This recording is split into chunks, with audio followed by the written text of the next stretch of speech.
You. I've started you off now. At Christmas last year, I kept telling my mum I bought her a dildo. This is Engaged, where we bring together two strangers to share their powerful stories, all from the safe space of the women's bathroom. Hi, my name's Jodie and I am a social media influencer to raise awareness for my daughter's Tourette syndrome.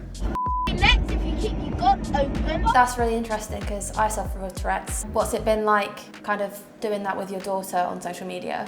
Because she is so young, it's been difficult because also it was kind of an overnight thing. It didn't happen gradually from like childhood or anything like that. It was like an overnight thing on her 13th birthday. Have you had it always from like a child, or did you have it as an overnight thing like Nicole did? I didn't notice my tics because they were so minor. So I have had it since I was around 14, but they didn't actually explode until I was about 19. I had a car accident and it triggered them to get a lot worse, and that's kind of when it became full-blown Tourette's. So it was a bit of a shock to her system when all of a sudden she's got a 19-year-old daughter with Tourette's and she's like, oh my God, what am I doing?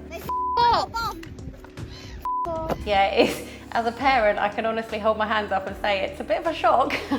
My mum was absolutely horrified because, you know, I'd never said a swear word in front of her ever. Next thing you know, I'm walking around the supermarket calling her the C word every 5 minutes and swearing at the sausages and frisbeeing them into the fridge. Oh, and it was just shocking to her because she just didn't know what to do. Because like you say, it's bad enough having Tourette's, but then having the coprolalia and being a child of like 13 at that point, walking around, like you say, a supermarket, for example, swearing was absolutely awful. The amount of confrontation we had from different random people because they just thought I'd brought up this horrible child. But I didn't do anything! I've got paninis. Okay. Nicole's a nightmare. We could be sat in a restaurant and she'll tick. My mum's got syphilis. The latest one, You. I've started you off now. The latest one was we came home the other day from school. She came home early and we had workmen outside our house. And as we walked down the steps, she shouted to them, "My mum loves anal," and I was like, brilliant, brilliant. Because obviously sometimes tics come out and they are the actual fact. They are a fact, it's just it's come out as a tic. I kind of think, do I then answer back and make people paranoid whether or not I do have syphilis? Like, do you know what I mean? I'll tend to tell people the wrong thing. So at Christmas last year, I kept telling my mum I bought her a dildo.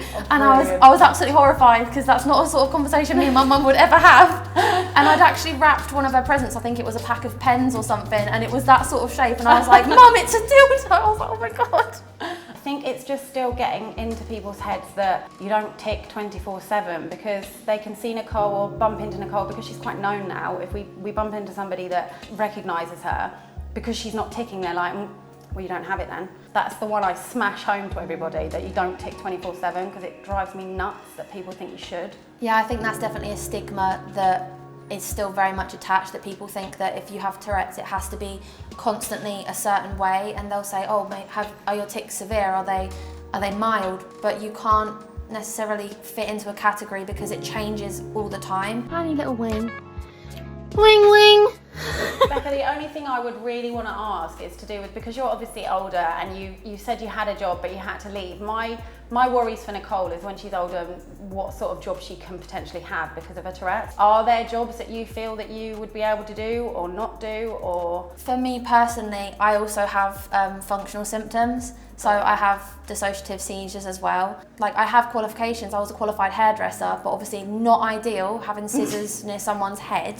I can do it, but I don't want to stand there all day and doing it because I'd have to suppress my tics and it would be quite explosive. But I think there are plenty of careers out there. It's just about finding the right one, and obviously she's got plenty of time to do that because she is still in school. I'm sure you probably do this already, but I think it's really important for like parents to do this. There's a lot of people that we have to apologise with Tourette's, and feeling that we have to do that to family as well is such an uncomfortable experience. We kind of need to be comfortable in our own homes. So I think that's just my main bit of advice: make her feel as comfortable as possible. I completely get where you're coming from, and that's what we do tell her. At the beginning, she used to apologise after every single tick that was offensive, and I used to smash home to her that, Nicole, you do not need to apologise in this house and to family and close friends. There is not one time you need to apologise, and if anyone makes you feel like you have to, then I'll be having words. Hi. Hello. It's so good to meet you. It's nice to meet you. How are you doing? I'm good, thank you. Yeah? Yeah. I've just had Was it good? it was great. Yeah. Jolly good, as long as you use toilet paper. Okay, as long as you use toilet paper. Wipe.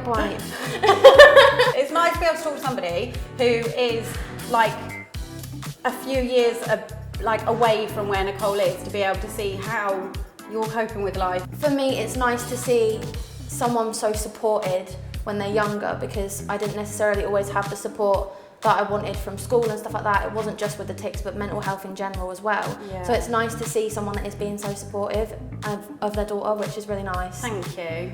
I'm Jodie. I'm Becca. This is Engaged.